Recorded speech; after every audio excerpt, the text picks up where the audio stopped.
marami yung 106. So, tingin ko naman na marami na siguro sa ating mga kasamahan, no. In fact, yung mga nag-participate actively doon sa mga hearings ay madali na sa kanilang mag-desisyon.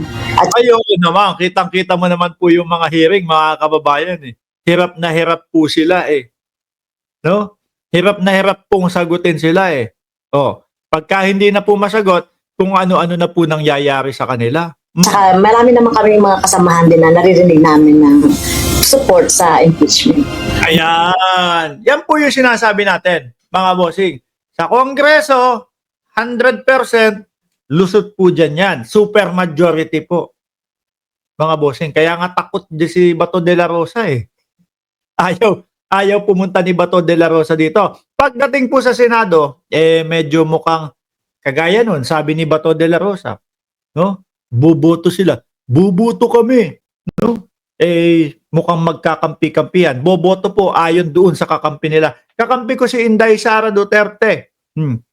Kaya hindi ako boboto sa impeachment na yan. Ganon ang mangyayari ho. Naipadala na ng Makabayan Bloc lawmakers sa kanilang mga kasamahan sa Kamara ang digital copy ng impeachment complaint na iniendorso nila laban kay Vice President Sara Duterte umaga ng Biyernes, December 6. Ito ay upang mapag-aralan nila at hikayatin ng mga kapwa kongresista na pumirma sa isang resolution of impeachment laban sa pangalawang Pangulo. Atik naman po yan sa mga congressman, mga boss eh. Isang ground lang ang binanggit ng mga ito sa reklamong nagnanais mapaalis sa pwesto si VP Duterte. Ito ay ang betrayal of public trust o pagtataksil sa tiwala ng sambayanan dahil sa umunoy labis na pag-abuso sa kapangyarihan sa paggastos ng mahigit 600 milyong pisong halaga ng confidential funds ng Office of the Vice President. 600 milyong piso, ano? Tapos sasabihin ni Bato de la Rosa, ayoko sa impeachment kasi magkakawatak-watak ang Senado. Mano ba namang magwatak-watak kayo pansamantala? Matanggal lang yung problema ng bayan. Di ba? At Department of Education. Ayon sa Makabayan Bloc, sa lalong madaling panahon ay target nilang makalap ang kinakailangang lagda mula sa kanilang mga kapwa kongresista.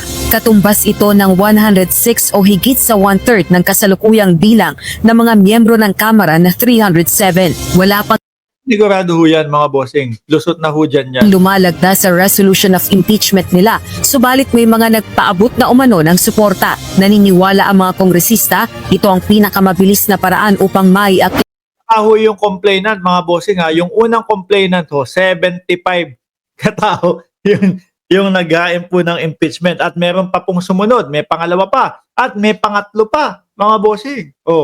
ang impeachment complaint sa Senado na siyang magsisilbing impeachment court.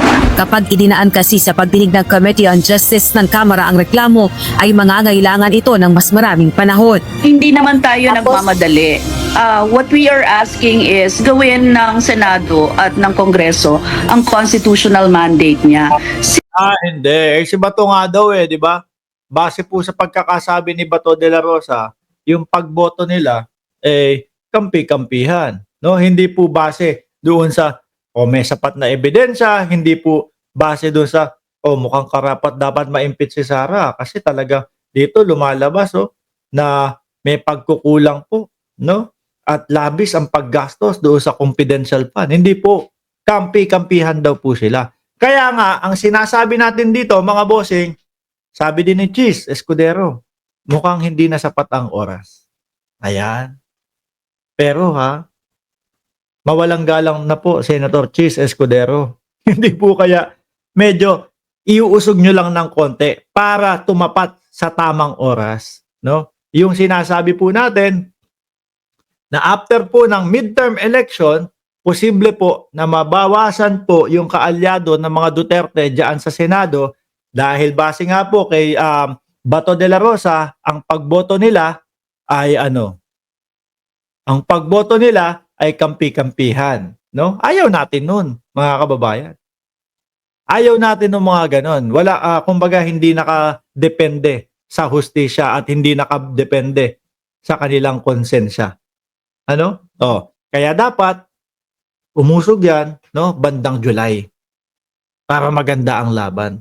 Yung mga papalit o yung mga posible na maging senador, piliin nyo yung kumbaga, alam nyo galing po sa puso yung magiging boto nila pagdating po dito sa impeachment. Since we finished na doon sa complaints, 'di ba? So it is the people's will na magkaroon ng Gusto ko yan. Sabi ni Pusong Cute, FYI sa Marcos administration, tinegi si Percy Lapid. Ano ibig sabihin, Marcos administration? Ang nagpayari kay Percy Lapid?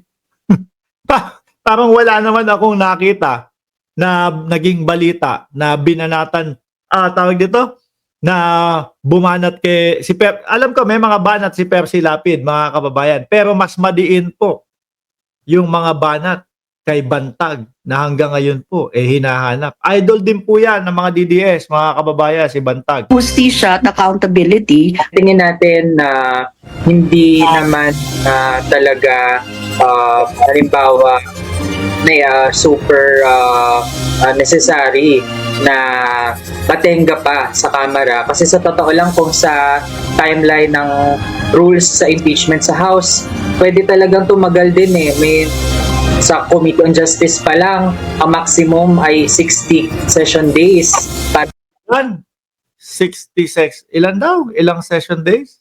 Atras nga natin. dahil ng rules sa impeachment sa House, pwede talagang tumagal din may sa Committee on Justice pa lang ang maximum ay 60 session days para i-consolidate and discuss yung impeachment complaints. Ang ilang miyembro ng majority bloc sa Kamara pag-aaralan pa ang inihaing impeachment complaint ng Makabayan Bloc laban kay VP Duterte.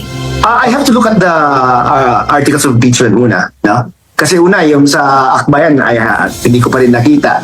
Yung sa Makabayan, I know only na one ground lang ang minention nila, but hindi ko Ayun nga, ang tingin ko dyan mga bossing, hindi pa panahon niya yon. Antayin po na magkapalit-palit o malagas po yung mga tropahang Duterte doon sa Senado, tapos saka i-push yung impeachment, no? Para kapag kalusot na sa Kamara, doon sa Senado magkaroon ng patas na pagboto, no? Magkaroon ng patas na pagsusuri tungkol doon sa impeachment na yon, mga kababayan. So ngayon, eto ho, yung panglima nating topic mga bossing, eto, sinasabi ko na sa mga vlog ko ito Sinasabi ko po sa mga vlog ko to, mga kababayan, na kung yung Kokoy Villamin walang record po sa PSA, no? Kung yung Mary Grace Piatos walang record sa PSA, baka po yung ilang daang resibo, 677 na resibo, baka po wala